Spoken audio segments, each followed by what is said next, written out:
नमस्कार. मानदेश भूषण मध्ये सर्व प्रेक्षकांचे मनपूर्वक स्वागत. जिल्हा परिषद आणि पंचायत समितीच्या निवडणुकीची रणधुमाळी सुरू झालेली आहे. 16 जानेवारी 2025 पासून अर्ज भरण्याची प्रक्रियेला सुरुवात झालेली आहे. 16 ते 21 अर्ज दाखल करण्यात येणार आहेत. 22 ला अर्जाची छाननी आहे. 27 ला अर्ज मागे घेण्याचा दिवस आहे आणि 28 पासून प्रचाराला खरं तर रंगत येणार आहे. खरं तर अजून उमेदवार निश्चित करण्यात आलेले नाहीत. उमेदवारांच्या नावावर चर्चा सुरू आहे, पण 21 तारखेपर्यंत नक्कीच उमेदवारांची नावं निश्चित होणार आहेत आणि त्याच दिवशी अर्थात 21 जानेवारीला उमेदवारांचे अर्ज दाखल करण्यात येणार आहेत. पण अर्ज जरी दाखल झाले असले तरी निवडणुकीच्या मैदानात नक्की कोण आहे आणि निवडणुकीच्या मैदानातून बाहेर कोण जाणार आहे याच्यासाठी आपल्याला 27 जानेवारी 2025 ची वेळ पाहावी लागणार आहे. खरं तर वेगवेगळ्या पक्षांनी आपापले उमेदवारांच्या नावावर चर्चा सुरू केलेली आहे, पण अंतिम उमेदवार जाहीर करण्यात आलेले नाही. त्यामुळे मतदारांमध्ये थोडासा संभ्रम निर्माण झालेला आहे.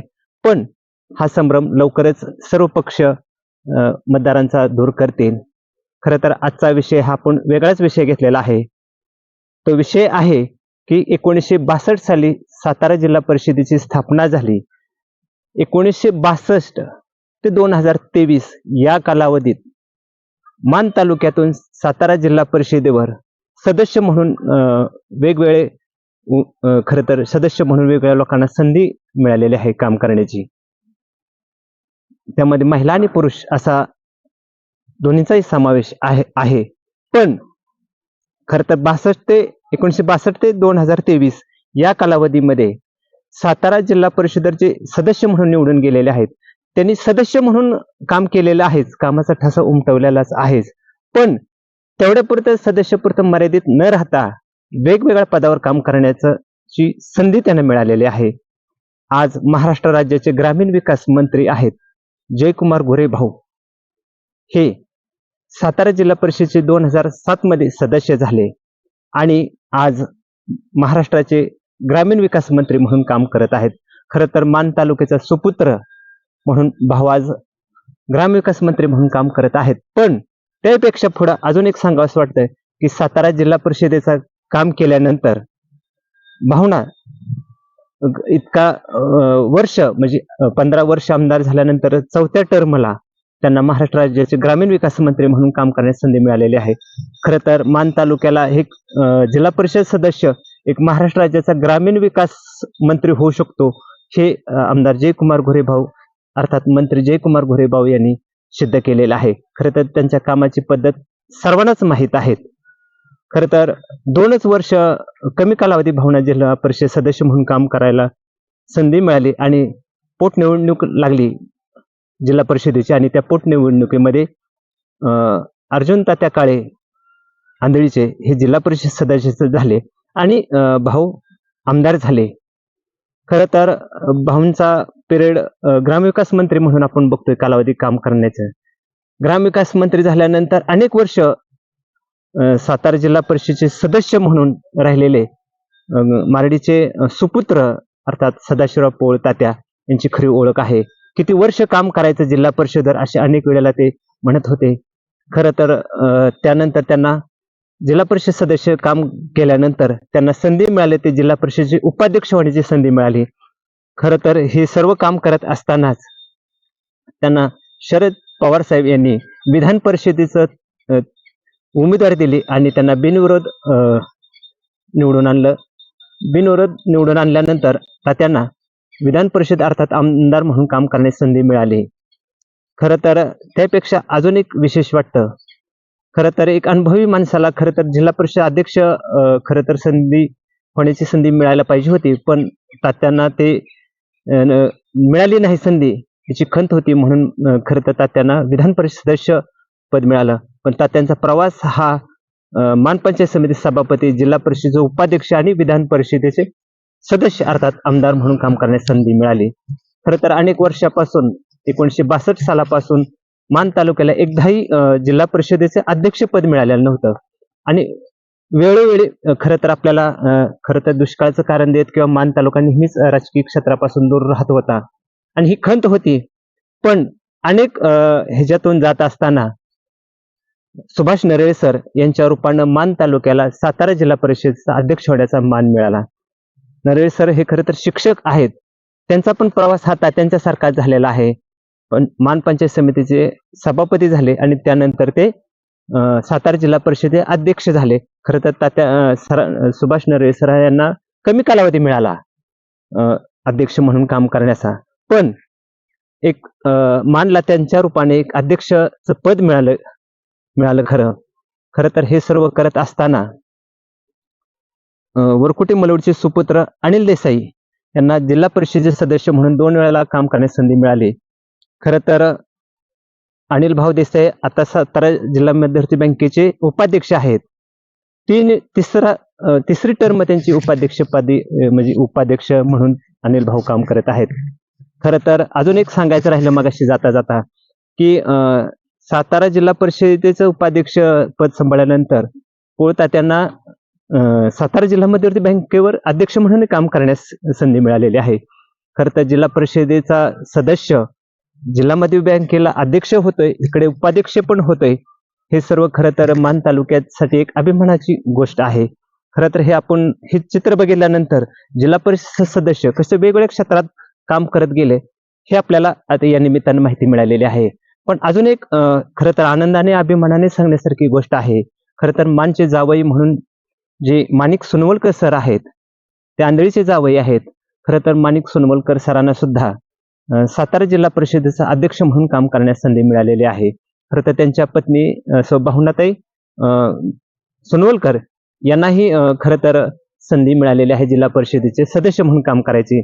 खरं तर हा आपण आता एक इतिहास बघितलेला आहे की सदस्यांनी काम केलेला आपल्याला ऐकायला मिळालेला आहे, पाहिलेला आहे.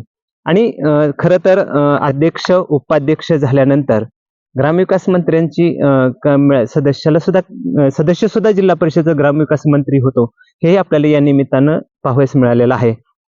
खरं तर आपण अनुभवास मिळालेला आहे. पण सातारा जिल्हा परिषदेच्या वेगवेगळ्या समिती आहेत. कृषी समिती आहे, महिला बाल कल्याण आहे, शिक्षणार्थ समिती आहे. अशा विविध समित्यांमध्ये सुद्धा आपल्या मान तालुक्याला 62 पासून 2023 पर्यंत खरं तर काम करण्यास संधी मिळालेली आहे. त्यामध्ये यशवंतराव माने महाराज गोंदवलेचे सुपुत्र आहेत. ते यशवंत माने महाराजांना सुद्धा कृषी उत्पन्न बाजार कृषी समिती सातारा जिल्हा कृषी समितीच्या सभापतीपदी काम करण्याची संधी मिळालेली आहे. खरं तर माने महाराजांची ओळख ही महाराज म्हणून सगळीकडे आहे. पण यशवंत माने महाराज सुद्धा मान पंचायत समितीचे सभापती म्हणून त्यांनी काम केलेलं आहे. वेगवेगळ्या क्षेत्रात त्यांनी एक नावलौकिक मिळवलेला आहे. त्यांच्यानंतर जी काम करण्याची संधी मिळाली ते शंकरराव शिंदे म्हणून ढाकणीचे सुपुत्र आहेत. त्यांना पण समाज कल्याण समितीच्या सभापती पदी काम करण्याची संधी मिळालेली आहे. खरं तर शंकरराव शिंदेच्या नंतर अनेक वर्षानंतर जी शिक्षण समिती काम करायची संधी मिळाली ते ऍडव्होकेट भास्करराव गुंडगे काका यांना. भास्करराव गुंडगे काका हे दहिवडीचे सुपुत्र आहेत. सरपंच, पंचायत समिती सदस्य आणि दुसऱ्यांदा जिल्हा परिषद सदस्य असं काम करण्याची संधी मिळाली आहे. काकाने वेगवेगळ्या क्षेत्रात काम केलेलं आहे, सर्वांनाच माहिती आहे. आणि खरं तर रसिक हेच असतानाच ऍडव्होकेट भास्करराव गुंडगे काका यांना शिक्षण व अर्थ समितीच्या सभापती होण्याचा मान मिळाला. खरं तर काकांनी त्या काळात केलेलं काम आजही खरं तर शिक्षण क्षेत्रातील प्रेरणादायक ठरलेलं आहे. काकांच्या नंतर जी संधी मिळाली ते शिवाजीराव शिंदे आहेत, शेनवडीचे ते सुपुत्र आहेत. खरं तर त्यांना सुद्धा कृषी सभापती म्हणून त्यांना काम करण्याची संधी मिळालेली आहे. खरं तर हे सर्व करत असताना शेवटची टर्म झाली जी आता संपलेली आहे, त्या टर्मला खरं तर तात्यांच्या सुनबाई सोनलताई पोळ यांना महिला व बाल कल्याण समितीचे सभापती होण्याची संधी मिळालेली आहे. खरं तर हे सर्व चित्र पाहिल्यानंतर मान तालुक्याला आतापर्यंत 1962 ते 2023 पर्यंत सातारा जिल्हा परिषद अध्यक्ष, उपाध्यक्ष आणि वेगवेगळ्या समितीचे सभापती काम करण्याची संधी मिळालेली आहे. खरं तर या सर्वांनी काम मिळालेल्या संधीचं सोनं केलेलं आहे. आणि सर्वांनाच एक आश्चर्य वाटतंय खरं तर जिल्हा परिषदेचा सदस्य आज महाराष्ट्र राज्याचा ग्रामीण विकास मंत्री म्हणून काम करतायत ते जयकुमार गोरे भाऊ. त्यांना सुद्धा आज जिल्हा परिषदेपासून त्यांनी कारकिर्दीला सुरुवात केली आणि आज महाराष्ट्रात ते ग्रामविकास मंत्री म्हणून काम करत आहेत. खरं तर मान तालुक्यासाठी ही अभिमानास्पद गोष्ट आहे की जिल्हा परिषदेपुरते मर्यादित न राहता, सदस्य मर्यादित न राहता तिथले वेगवेगळी पद आहेत, त्या पदावर सुद्धा या मानच्या सुपुत्रांना काम करण्याची संधी मिळालेली आहे. मानची जावई म्हणून आपण ज्यांची माननीय सोनवलकर सर यांची ओळख आहे त्यांना सुद्धा संधी मिळालेली आहे. नेहमीच मानदेश भूषण परिवार सांगत असतो की मानचे जावई जेडी तपाशे आहेत. खरं तर ते खासदार आहेत, मंत्री आहेत, राज्यपाल झालेले आहेत आणि वेगवेगळ्या क्षेत्रात काम करत आहेत. खरं तर जावयांनी सुद्धा मानच्या सुपुत्राप्रमाणे जिल्हा परिषदमध्ये आपल्या स्वतःच्या कार्याचा ठसा उमटवून मानचा नावलौकिकात भर टाकलेले आहे. त्यात पण खरं तर सर्वत्रच एक आनंदाने आणि कौतुकास्पद अभिमानास्पद गोष्ट वाटते की मान तालुक्यातील बोराटवाडीचं एका छोट्याशा गावातील एक जिल्हा परिषद सदस्य म्हणून जयकुमार गोरे भाऊ ज्यावेळेस 2007 ला जातात आणि आमदार की एक स्वप्न पाहतात, नाही स्वप्न नाही तर सत्यात आणतात आणि आमदार होतात आणि आज महाराष्ट्र राज्याच्या ग्रामीण विकास मंत्रीपदी काम करतात. खरं तर पंचायत समिती, जिल्हा परिषद ही कार्यकर्त्याला एक संधी असते निवडून आल्यानंतर काम करायची आणि एक एक पाऊल पुढे टाकण्याची. खरं तर आमदार जयकुमार गोरे भाऊंच्या किंवा ह्या सर्वांच्या निमित्तानं आपल्याला हे मान तालुक्याला मिळालेल्या संधी सोनं केलेलं आहे. भविष्य काळात खरं तर जिल्हा परिषद, पंचायत समितीकडे स्थानिक स्वराज्य संस्था जरी वाटत असल्या तरी या माध्यमातून खरं तर कार्यकर्त्याला म्हणा किंवा त्या सदस्य, सभापती यांना सुद्धा भविष्यात एक संधी आहे हे या निमित्तानं आपल्याला दिसून येतं. खरं तर महाराष्ट्राचं आज चित्र बघितलं तर गावचा सरपंच, जिल्हा परिषदेचा सभापती, अध्यक्ष, म्हणजे पंचायत समिती सभापती, झेडपीचे अध्यक्ष असे आमदार, मंत्री, खासदार वेगवेगळ्या पदावर झालेले पाहावयास मिळतात. तसंच चित्र खरं तर आपल्या मान तालुक्यातलं आपल्याला आहे. खरं तर झेडपी सदस्य आमदार झाले आणि आमदारांच्या नंतर ग्रामविकास मंत्री झालं. खरं तर या स्थानिक स्वराज्य संस्थेपैकी आज मान तालुक्यात नक्की सर्वत्र जिल्हा परिषद, पंचायत समितीच्या निवडणूक लागलेल्या आहेत. या निवडणुकीच्या निमित्तानं खरं तर जुने प्रेक्षक असतील किंवा तरुण असतील किंवा वयोवृद्ध आहेत, या सर्वांना पुन्हा एकदा मानदेश भूषण परिवारानं आपल्या मान तालुक्यातून जिल्हा परिषद, पंचायत समितीपर्यंत जसे एक एक क्रमानं पाऊल टाकलेल्या आणि वेगवेगळ्या क्षेत्रात काम करत असलेल्या लोकांचं आज आपण खरं तर एक वेगळं पण मानदेश भूषण परिवाराने दिलेलं आहे. पुन्हा एकदा आपण हे सर्व प्रेक्षकांना सांगतो की भविष्यात पंचायत समिती आणि जिल्हा परिषद एक संधी आहे. या संधीचा खरं तर कार्यकर्त्यांनी लाभ घ्यावा आणि खरं तर याकडे एक भविष्यातलं एक दृष्टी पाऊल टाकण्याच्या दृष्टीनं एक पाहावं. खरं तर या निमित्तानं मानदेश भूषण एक आव्हान करत आहे आणि पुन्हा एकदा हे जे सर्व लोक आहेत जिल्हा परिषद सदस्य म्हणून काम करत असताना एक एक पाऊल पुढे टाकलेलं आहे आणि महाराष्ट्र राज्याच्या ग्रामीण विकास मंत्रीपर्यंत पोहोचलेले आहेत हे मानचे सुपुत्र. तर या सर्वांनाच एक मनापासून कौतुक आणि एक प्रेरणा या निमित्ताने सर्वांची मिळणार आहे. तर एक या निवडणुकीच्या निमित्तानं राजकीय रणधुमाळी सुरू असतानाच मानदेश भूषण परिवाराने केलेला आहे एक वेगळा भाग आहे. खरं तर नक्कीच प्रेक्षकांना आवडेल यात शंका नाही. धन्यवाद.